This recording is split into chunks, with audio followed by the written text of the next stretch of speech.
Well, thank you very much for inviting me. It's a great pleasure to be here. Yeah, so I'm going to talk about scale, and hopefully I'll find something interesting to say about it.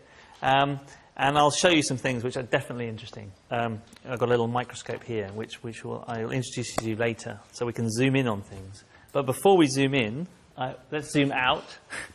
And I've picked these tall buildings as a kind of example.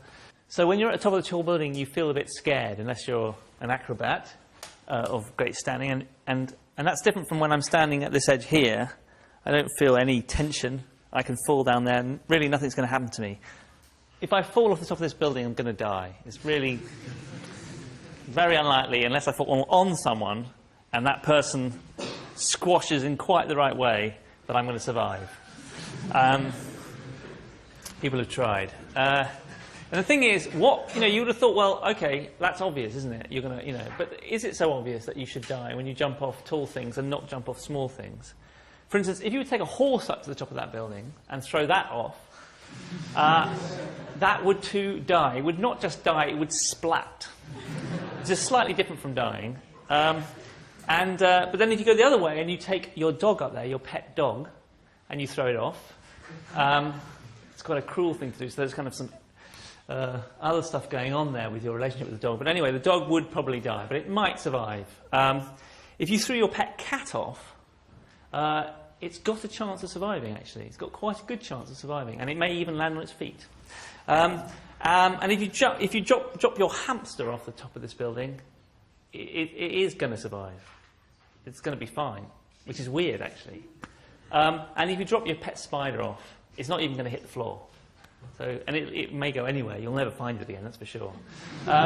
So it's not like anything you drop off a building is going to die and splat, right? So there are various degrees of things that can happen. And basically, what we're going to talk about today is why that is and what's going on there. And it's got to do with scale.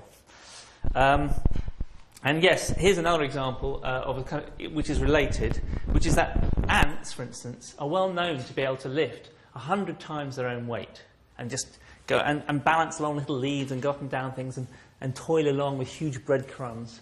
But, if you go to the Olympics and you look at the top athletes, the most they can lift, in proportion to their own weight is 2 or 3 times their own weight.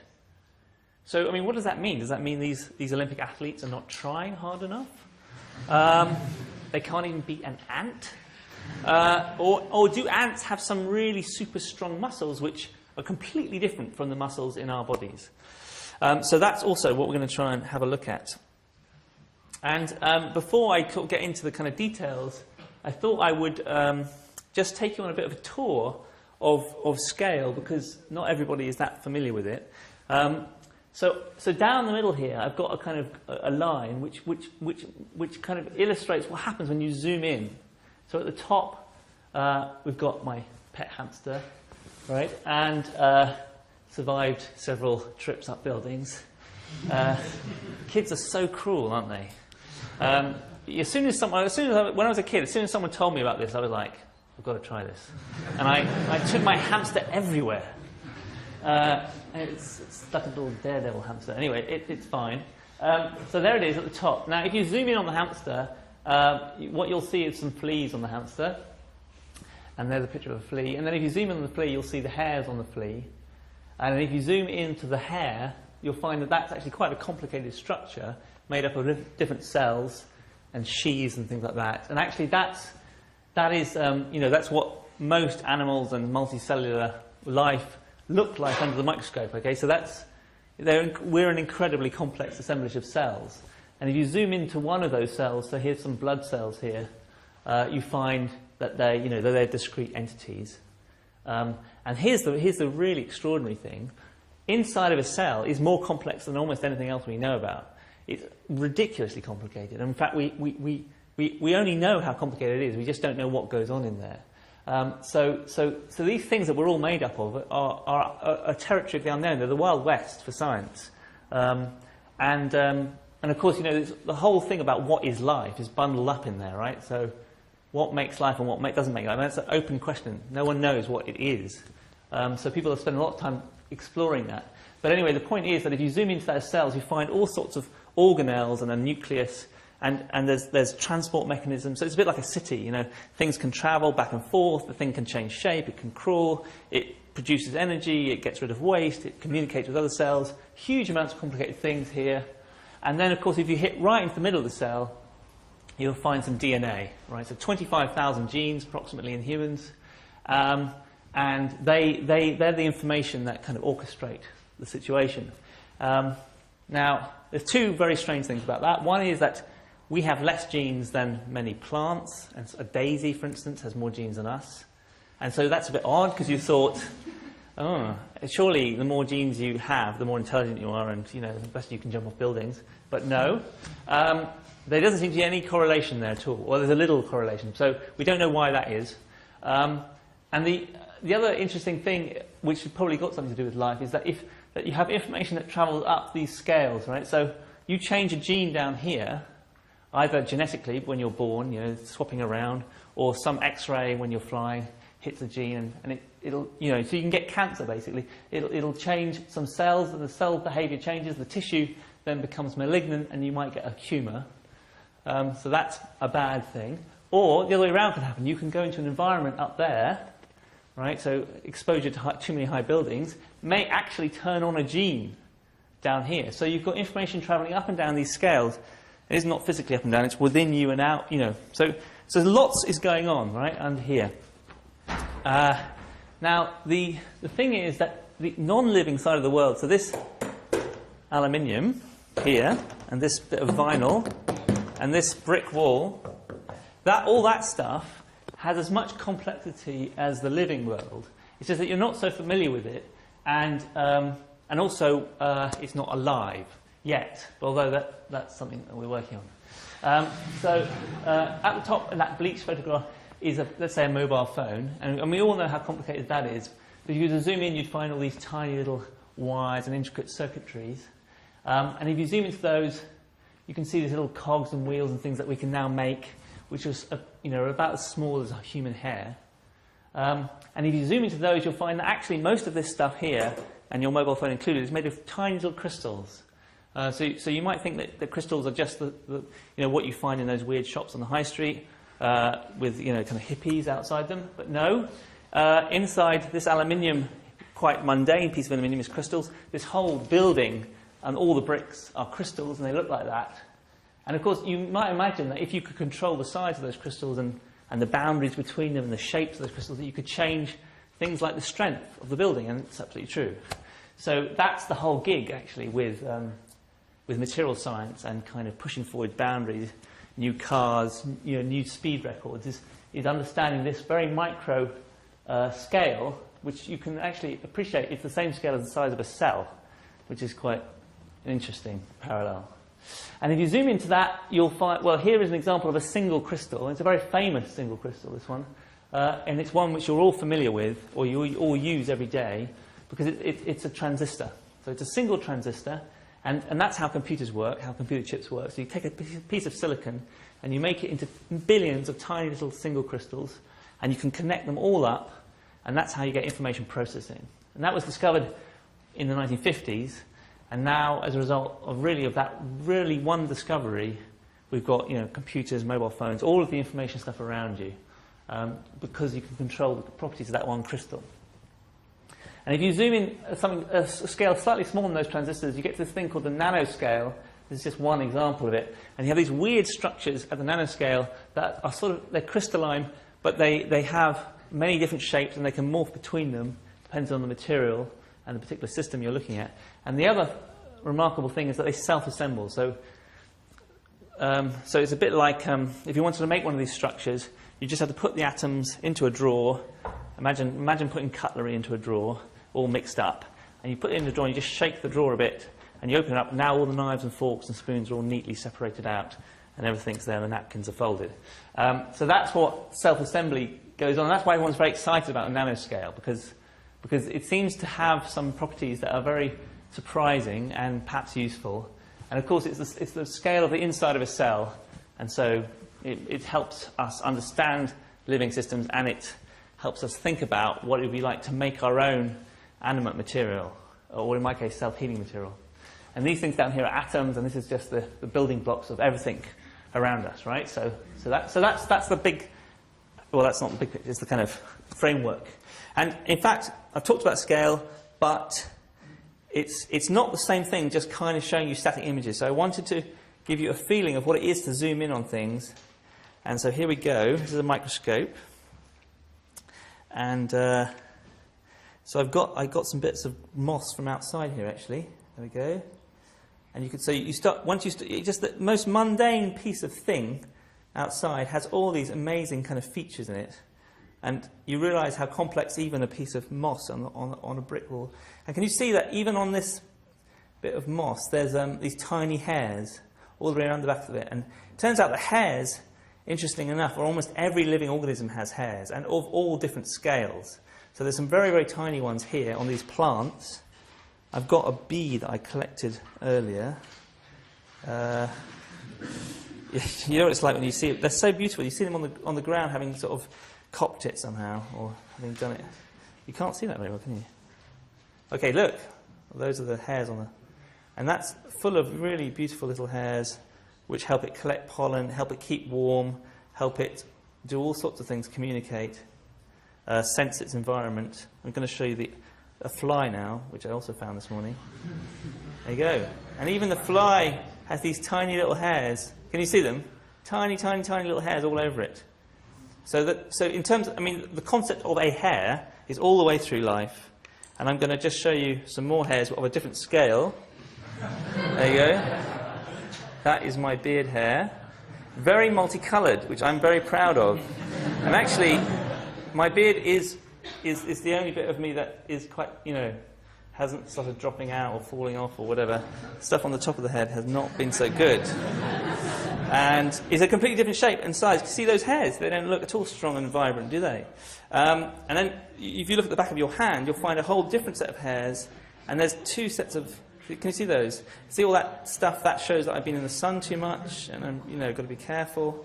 My skin is not looking so good. And then if you want to look at some other hairs from other animals, here is some from a sheep in the form of my cardigan. So those are just hairs all wound together. And here is this is like some cotton, which is not really a hair, but it's on the button of my shirt. There you go. So anyway, the microscopic world, once you start sort of tuning into it, is quite an extraordinary place. And there's just so much down there to have a look at. And that's what essentially I do and all my colleagues do all the time, which is kind of explore this inner world, which we just don't know hardly anything about. It's interesting that the whole of the Earth is sort of explored. We know maps and just to look Google Maps up and it's all there.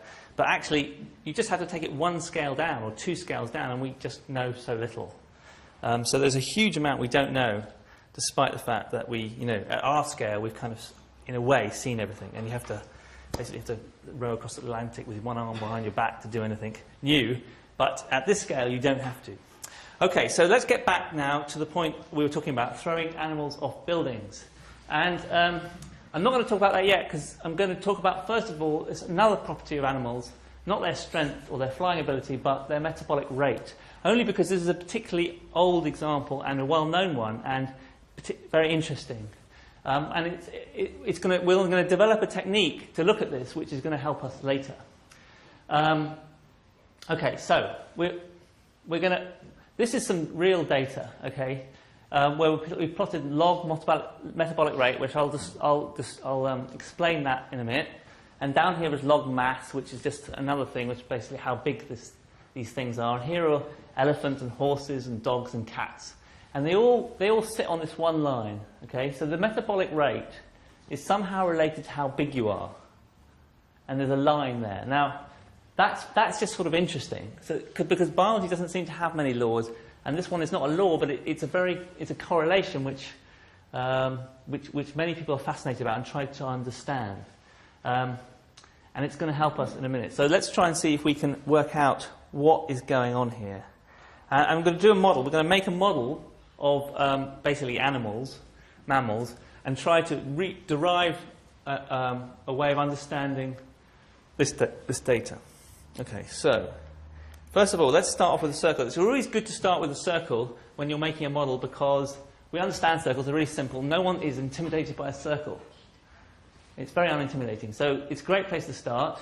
And the other thing is that, you know, roughly, it's a kind of big joke, but most physicists feel that you can approximate most things to a circle.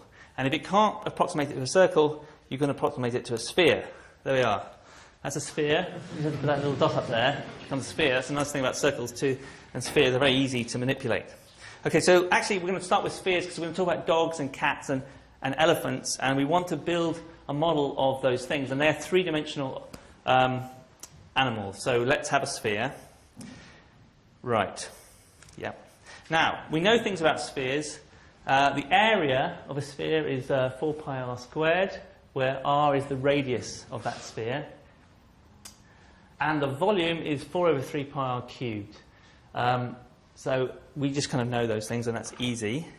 So what can we do with that? Well, now if I make it into an animal, a mammal, I've added a few things, but actually I haven't really changed its area and I haven't really changed its volume very much. So we now know the area and volume of any mammal of a size roughly r, because we're going to approximate them to the area of a sphere and the volume of a sphere.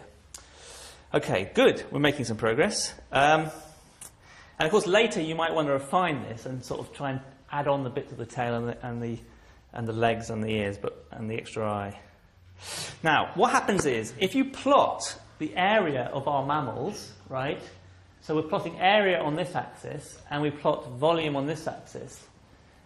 You don't get a straight line. So initially, you might have thought you would, but you don't. And that's because the area increases in proportion to r squared, but the volume increases in proportion to r cubed. Okay, so it slopes over like that. And there's a trick to turning something like that into a straight line, and it's a very easy one. So what you do is hey presto, you do this thing called logs. So you plot the log of the area and the log of the volume. Now, for those of you who don't know what a log is or don't care really about logs, who can blame you? Let's just clarify what they are. So log it's just a different way of dealing with things that vary over large scales. So you see, by plotting the log, we can go from 1, 10, 100, 1,000. So each equal unit, is a factor of 10 greater than the last one. So if we were in this lecture theatre and we had made this lecture theatre in a log way, so at the moment each row holds the same number of people. 1, 2, 3, 4. Is it 10? Or no, it's 12. 12, 12, 12, 12, 12. So that's a linear scale. But what if we had a log scale going back? So the first, let's say it's 10, because I can't work it out in my head. So there'd be 10 here in the first row, and then there'd be 100 in the second row, and then there'd be 1,000 in the third row. So a lecture theatre that was on a log scale would have a small number of people in the front, and then larger and larger. And in fact, actually, if you think about it, it's quite a good way to build something like that, because you need to be able to kind of compress lots of people into a place. So that's what a log is, okay? So all you're doing is essentially you're changing the type of scale in which you're using, and you get this straight line. So area versus volume gives you a straight line in a log-log plot for our mammals. Now, the question is why are we plotting volume? What's that got to do with anything? Well, here's an interesting thing about this straight line, is it has a gradient of 2/3. Okay, so the 2/3 gradient is going to be important. Okay, the 2/3 gradient is the fact that area was a squared term and this volume was a cubed term. So when you do the logs, it just comes out that actually you can predict what the gradient's going to be, because these two fall down and it gives you the gradient. It's not important how that happens. The point is that if you plot log area versus log volume for a sphere, you get a straight line with a gradient of 2/3. Okay, so now the volume of something is if you approximate that essentially every bit of you is roughly weighs the same, which is not really fair, but let's just say it does. Therefore, the volume of you is proportional to the weight. So log volume is going to be log weight. So that seems okay. And then we're going to say that log area is proportional to log metabolic rate. Now that seems a huge step, doesn't it? So let's try and justify that. The thing is that every mammal, hot-blooded mammal, is making energy. Like, let's pretend that you make your energy in your stomach, which is maybe not so far from the truth, but you sort of collect it there anyway. And you have to distribute that amount of energy, right, to all the cells in your body. So it's got to come from somewhere in there to all the cells in your body. And in doing so, you're going to produce heat and the energy to move around and speak and chat and all that sort of thing, jump off buildings. So basically, what will limit your metabolic rate is how quickly you can get rid of that heat that you produce. It's a bit like a car, you know. Actually, what stops the car in the end being any faster is how well you can cool it, the engine. So, and we cool it basically through our surfaces, right? So basically, all the heat you produce down here in order to give you energy has to come out as heat at some point.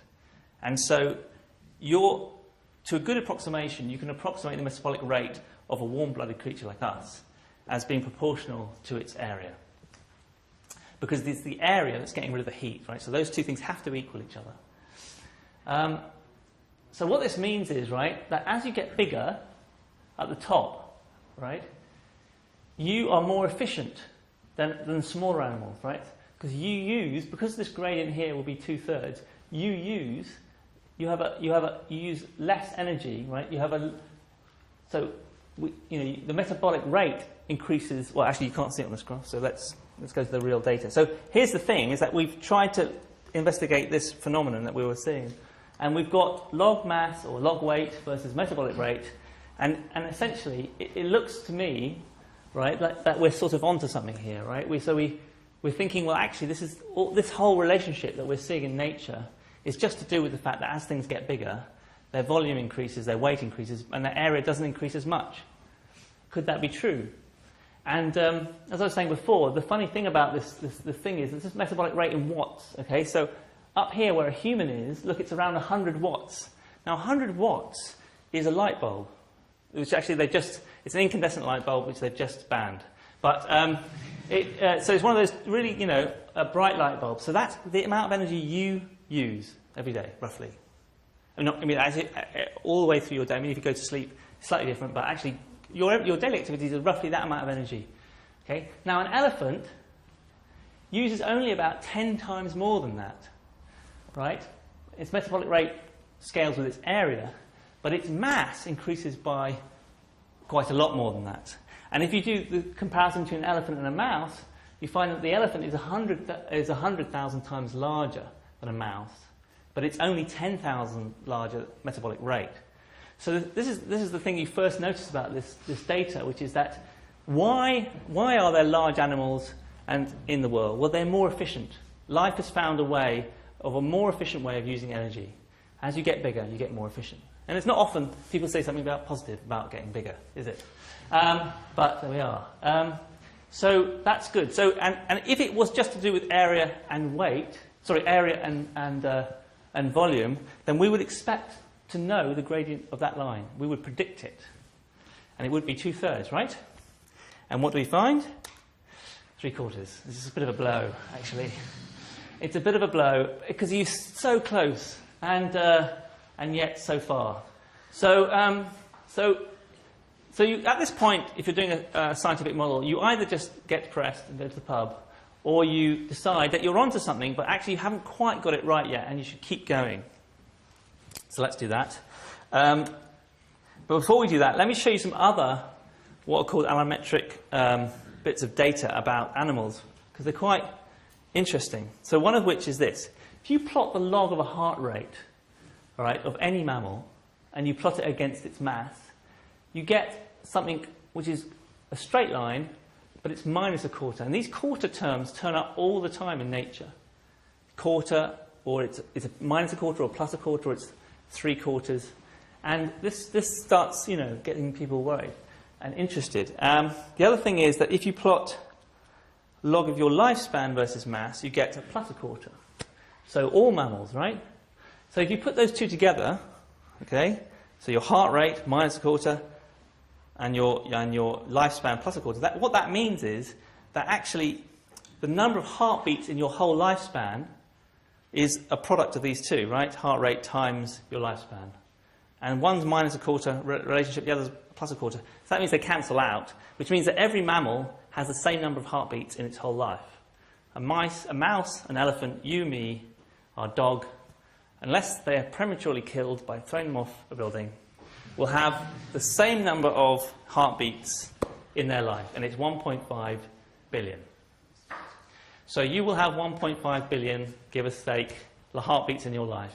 If you just feel your heart now, and your life is frittering away, and you're thinking, I could be using this time better. I know.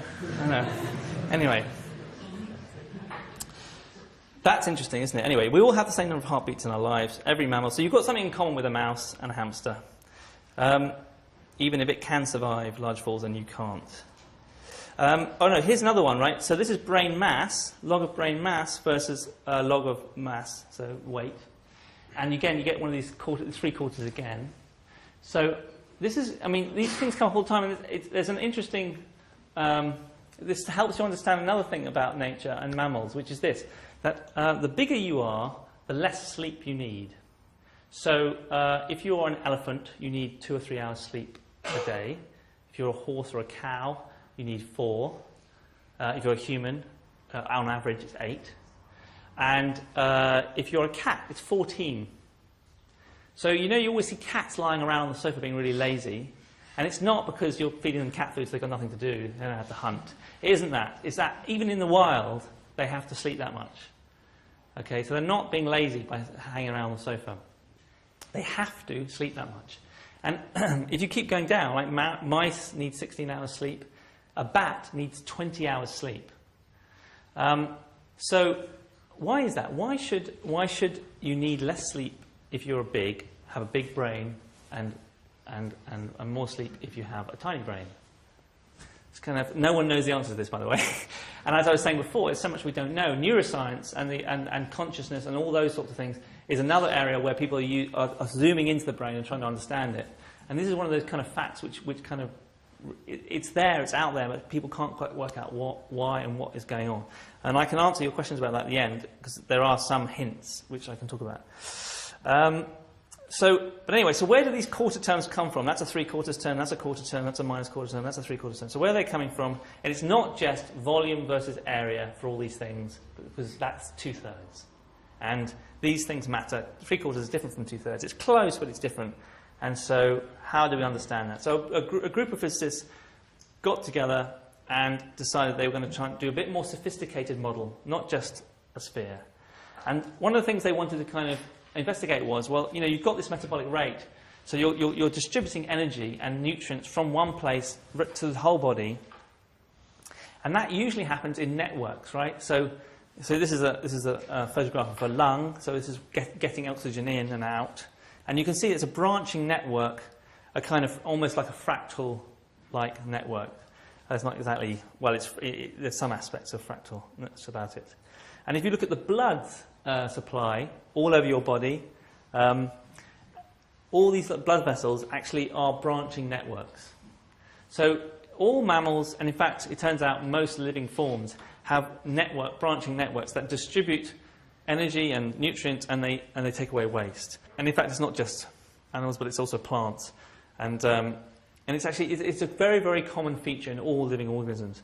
So even inside the cell. So this seemed to be a clue. And so if you want to make a more accurate model of mammals and living things and try and understand these 3/4 terms, you might be tempted to do something like this. So we did this thing over here where we said, well, it's just a sphere, and we're just going to have this thing, and it's going to radiate energy out through its area, and we're going to distribute all our energy kind of spherically, symmetrically, and you get gradient 2/3. But it turns out that if you don't make that assumption, but you make the assumption of a branching network where things come out and go in, and there's a few other assumptions you have to make, and we're not going to go into the math, so don't worry, but you have to make the assumption that all the terminal ends of these branches are all the same size. And there's a couple of other tweaks you have to give to the model, but you get out a 3/4 term.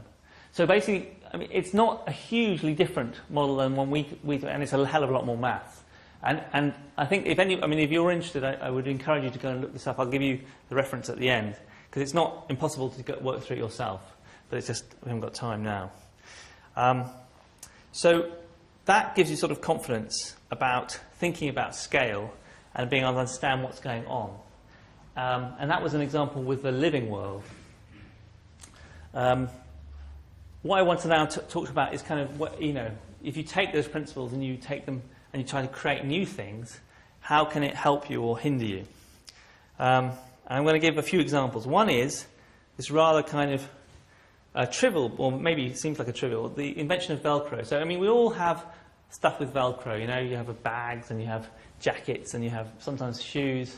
And where did this stuff come from and what has it got to do with scale? It turns out this guy, Georges de Mistral, was a Swiss engineer, and he used to go walking out with his dogs. Switzerland's a lovely place, by the way, and it's a good place to have a dog. And so he takes his dog for a walk, and the dog comes back with these burrs on the end of it. So they look like that. And when he looked at them under the microscope, he found that they had these tiny little, tiny little hooks at the end of these burrs, right? And he's thinking, well, how is it that these things always stick to my dog? Is it just my dog? So no, he borrowed some other dogs, and he found that they did the same thing. And then he kind of started looking at these birds under the microscope, and he found that there was no stickiness to them. There was no glue. It was just these tiny little hooks. So he realized that here's a way of gluing things together or attaching things that doesn't require an adhesive. It's not like sellotape. I've got some Velcro over here, and I'm going to show you under the microscope what it is that he invented and made a lot of money out of, and we all use today. So let's have a go at this.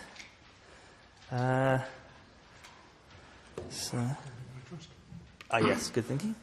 All right, so here we go. Here is a bit of Velcro. Now, you can't see much there, but as I turn it to the side, see those lines of nylon? They're like hooks. They're just loops, actually. Now, if I... see that? So look, that is all Velcro is. I'll try and show you a better version of that. Oh, not getting a very good... You've got to get it on its side, that's the only thing. Oh, there we go. Ha! See that?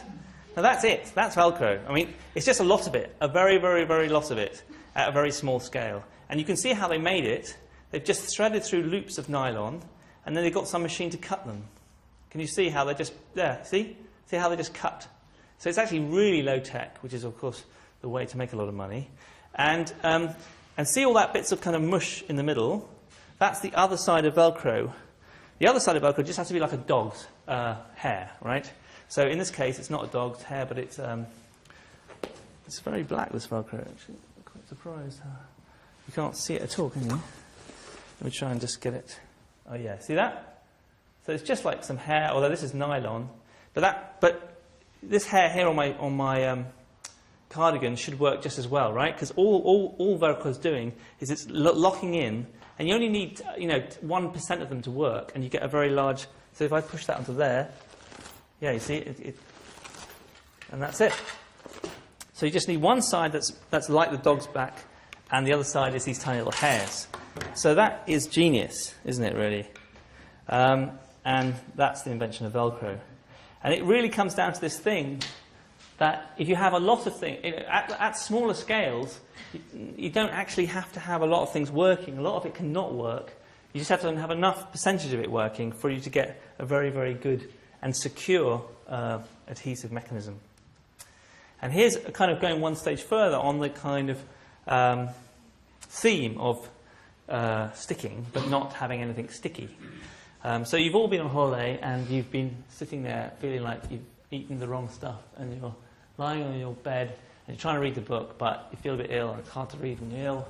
And then you see this gecko on the surface, or a lizard, just merrily upside down, no problem at all, scampering around. And you think, how the hell does it do that? And why can't I do that? When you get one of these things and you take it back to the laboratory and you look under the microscope at its pores, you do not find any secretions of liquid adhesive. And the other thing, of course, you notice when you embroider, often there's bits of sand everywhere, and these things can run straight across sand, and there's no way in which they suddenly get sand in them and then they can't climb up a wall. They can go through sand and up a wall. So if it was a liquid, adhesive that they were excreting like a spider, then actually that would be very difficult for them to do that. And sure enough, when you actually look at their pores, you find this bit that looks like rhubarb almost here, And it's at the end of everything is these tiny, tiny, tiny little fibres, hairs really, and huge, huge lumps of them. This is the magnified under the microscope. And so you think, well, how does hair make you stick to things? You know, how does hair make you be able to walk up the wall? Well, the point is this, that everything attracts everything else, roughly. So, I mean, there's an attractive force between me and this desk. Right? And I can actually feel it, because as I pull my hand away, there's a bit of a stickiness. And it's partly that there's a bit of sweat there, and there's a, you know, and it's partly that someone's left something there. But anyway, this bit too. But it's also that if you get things close, atoms close together, then they have an attractive force, right? There's a van der Waals force and some other force around. And the thing is that most surfaces are very, very rough. Very, very rough. And you look under the microscope and you'll find that. So getting two surfaces to actually contact is quite hard, because they just contact. It's like imagine getting two mountain ranges, the Alps and the Himalayas, and pushing them together. That's basically what like it is when I'm putting my hand on this. The only places they're going to touch are where the two mountain ranges sort of dig into each other. Mostly they're just going to be apart from each other. And what the gecko is doing is it's having so many of these little fibres that it's pushing down into these nooks and crannies at a very small scale. Okay? So it's always making good contact. Very, very, very, very good contact with the surface. And so this guy, Professor James, thought, well, hold on a minute, we can do the same. We don't have to grow this stuff. We can make it. And so here's an attempt to make the same structure at the same scale, right, but artificially. And these things are going on all the time. In fact, this Gecko Tape is now available, right, to buy. So you can get this stuff, and it works not. It's kind of more sophisticated version of Velcro, if you like. It's not even using a hook anymore. It's actually scaling it right down and just using molecular forces. Here's another example of basically looking at nature and kind of finding out its weird mechanisms. Sharks can swim with incredible efficiency through water. They're very old animals in terms of their genetic heritage. And when you look at a shark's skin, you find that actually it's not smooth at all. It has all these tiny little scales on them, but a very, very small scale. And what that does is it makes these little ripples right by the skin of the animal. And they cause this turbulent layer. And this turbulent layer is a bit like when you're trying to go fast in a car. This turbulent layer can really help you, because it allows you to kind of, it reduces your drag, basically. And so basically, at a very small scale, this animal is manipulating the drag on it by the structure of its skin. And once again, you can try the same thing yourself, as long as you can control the scale in which you make these structures. And this guy, Ralph Leidet, is making a paint that you can paint on to ships and other things, which will produce the same effect. Coming back to strength then, and the Olympics and hamsters and ants and things. So having talked about all the things we've talked about, can we understand better this business about the fact that the Olympic weightlifters seem to be puny, and my hamster seems to be quite resilient to high buildings? And so could the answer to this question really be about scale? And could we work out, essentially, how big something can be before it can survive being thrown off a building? So let's just talk about how things are strong, mammals in particular. And we'll start off with our favourite spherical animal. And let's just put some legs on it, because we're going to have to... So most things, we have 2 legs. A lot of mammals have 4. And basically, you have to support all your weight through these legs, right? So at some level, right, there's a strength in your legs which has to be able to withstand your weight at minimum, right? So what if you have 2 animals? One is linearly twice as big as the other, right? So one's twice as tall as the other. But they're exactly the same in terms of their shape, right? Self-similar in that sense. Well, what's happened is the radius, if you like, of one has got twice as large. So that means the volume, right, is to the cube. So the volume has got 8 times larger. So someone's got twice as tall, but they've got 8 times heavier. And if you think about the size of their legs, right, if it's just proportional, well, their legs, it's an area thing, right, again, right? So the area will have increased by 4 times, if you just do a linear analysis there. So it's a squared increase. So you've got something that gets 8 times heavier, but its leg width only gets 4 times larger. So this is a problem, right?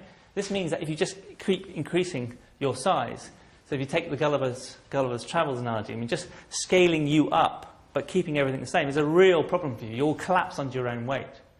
You can't do it because basically your weight increases by a cube and your area of your legs is going to increase by a square. So, in fact, even as long ago as Galileo, they realized that actually the bones of mammals could not scale similarly. You have to have much, much, much fatter bones for bigger animals in proportion to the size of their body in order just to withstand the weight of the body. And this, of course, is why people have been sort of fascinated about talking about what's the biggest animal that could actually stand on its own feet. Because there's going to be a limit, isn't there? If the structure of bone is essentially the same in both cases, the strength of the bone is the same, then there's going to be a point at which the actual mass of the whole creature is going to be too great. And it's true that, I mean, it must be true that your own weight is a limit of some sorts, because all the biggest creatures in the world don't live on the land. They live in the sea, right? So the blue whale is the biggest thing around. It's a mammal, but it's taken a different approach. It's taking the weight off its feet. It swims around. So, yeah, getting back to the ants. So now, if you go the other way, right? Ants have it easy. Yeah, I mean, their weight is tiny compared to the width of their legs, right? So they aren't so kind of under pressure as we are from having just to carry around their own weight, because it actually gets easier and easier for them. So this is what happens then if you plot, just with those simple analogies, which vary again with area and volume, the log of strength of animals and creatures versus their mass, right? So you get this straight line, which is a 2/3 gradient, and you get elephants, which are just, not as they're not as strong, right? So an elephant can't carry. I mean, we could carry, maybe an average person carry maybe 0.6 of their own weight around, whereas a flea, even though it's on the same line, a flea can carry, actually an ant carries things. Sorry, an ant can carry 100 times its own weight, right? So just by going down that line, you change the dynamics of that thing, and that's why a flea can jump so high according to its weight, right? Because it's on this 2/3 gradient, and that is the key to the whole understanding why small things seem so strong and seems to be able to do such marvelous feats. And this gets you thinking, doesn't it? Because so the other day we saw Bolt win 100 meters in the world record, and he's such a fast guy. And he's a big guy, he's really big. And you think, well, he's running against someone who's a bit smaller than him. Now, isn't that a bit unfair? I mean, shouldn't we be scaling these results? Because we're absolutely certain, actually, even having done this small amount of analysis, that things like mass and length of leg, if we did an analysis of the 100-meter sprint, we'd definitely find the length of leg makes a big difference, right? And the mass makes a big difference, and lots of things. So a big guy winning the race against a small guy isn't perhaps so surprising, right? And yet we have these races where we don't controlling it, we don't re-normalize the data after the race is run and kind of say, well, you may have got through the line okay, but actually, according to this graph, right, you didn't run as fast as you should have for your length of legs. And that other small geezer, although they came last, did a really good job and actually exceeded the expectations of the graph. And I'm hoping that when the Olympics comes around, that you and I and all of us can persuade the Olympics to take some of these factors into account. I mean, it's taken into account on a very gross scale because we have different gendered races, right? No one wants a woman to run against a man. Why? Essentially for the same reasons, right? It's just to do with the fact that you actually have different size, on average, bodies and different shaped bodies and slightly different, metabolic rates and so on. But actually, what if we could actually have mixed races where it would be totally fair because we're just renormalizing the data, and then we could really find out. Could be actually that a woman is the fastest person on the planet. Could be because they're running, given the kit they've got, they are running as fast as they can. It's all in the head, That's what they always said to me anyway. So yeah, we're back to of course why it is that my hamster can survive this no problem and the dog didn't make it. And And you know the answer already, right? You know the answer. The answer is that, as you fall from a building, your velocity on hitting the ground and the impact force is going to be, despite the fact that everything falls at the same rate, is actually going to be a lot different for a hamster and a dog. One, because its area to its volume ratio is different. So you have much more air resistance compared to your weight, right? And so one is going to fall slower than the other. And it gets to the extreme where small little lizards and tiny little will actually fly. I mean, they can actually fly if they spread their wings. There was a recent story recently where if they just spread their hands out and have these little flaps of skin, they can actually fly. And there's some debate as to whether this was the origin of winged flight. But I suppose what I kind of wanted to say is that, if people do good things and they're fast or they can survive falls, you have to look at how big they are and how much area they have. That's always a good thing to think about. So, I think I'll leave it there, and I hope I've kind of piqued your interest in the scale of things. Thanks.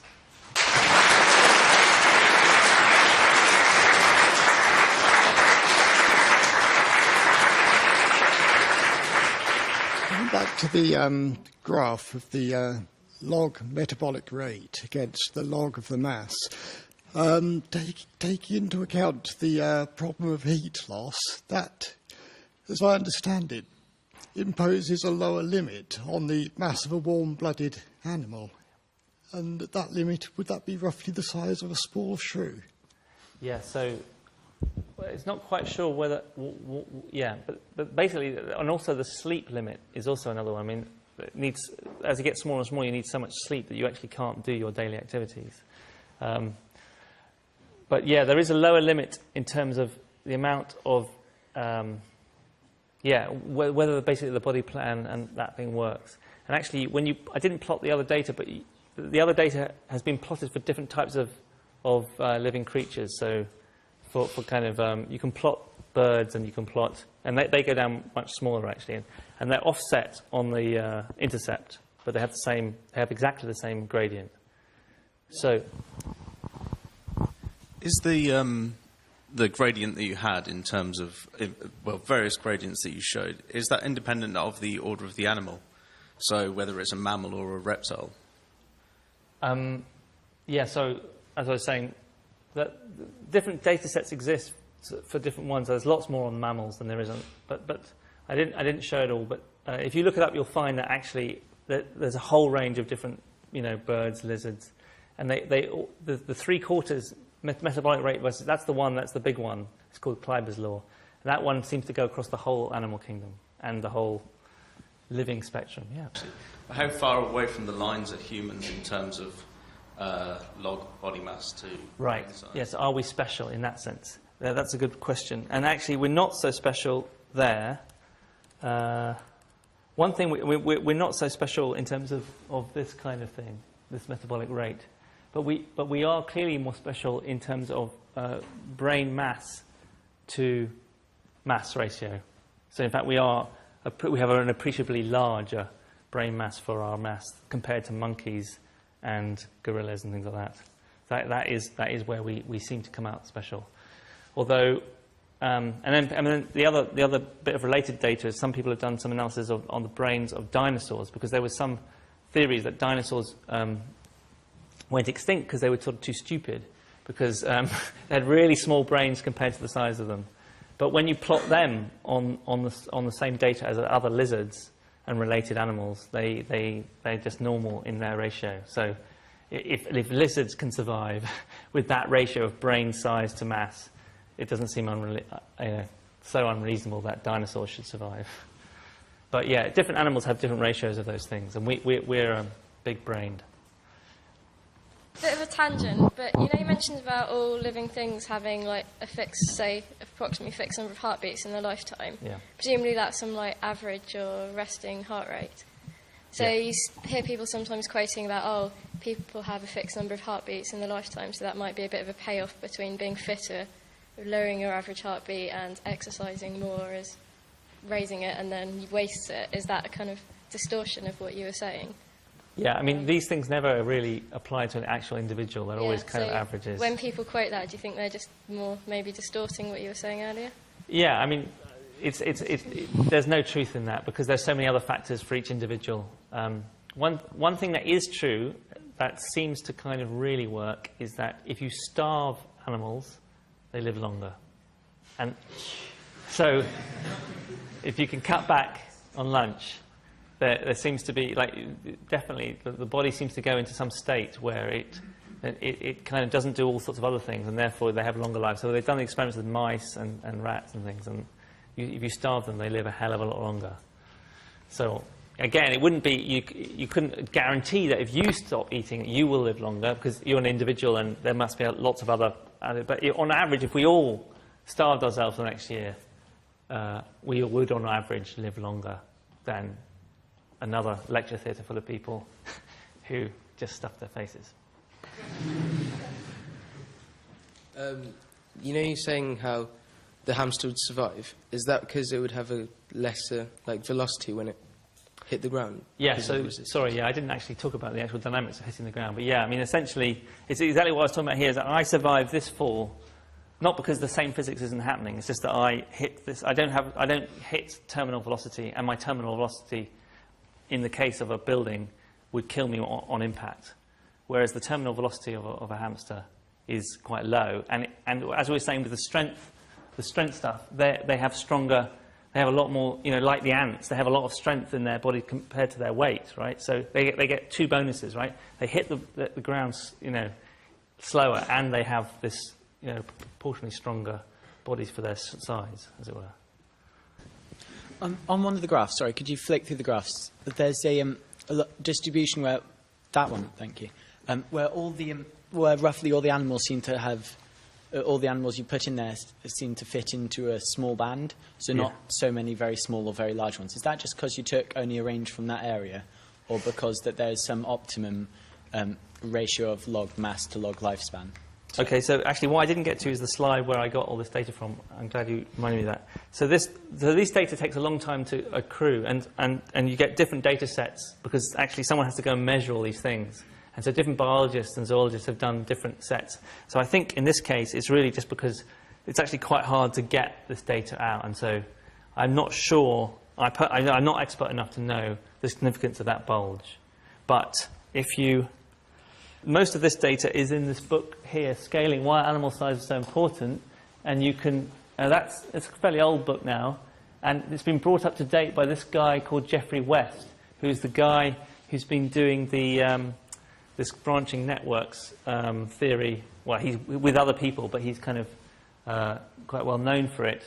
And if you look him up or you look this book up, you'll find a lot more detail on that data. And the other book to read, and there's a few other books on scaling out there, but the other book to read, which is a more fundamental view, it's a mathematician's view actually, of some of these issues, is on Growth and Form by Darcy Thompson, which is absolutely classic. Everyone should read that book because it's fantastic.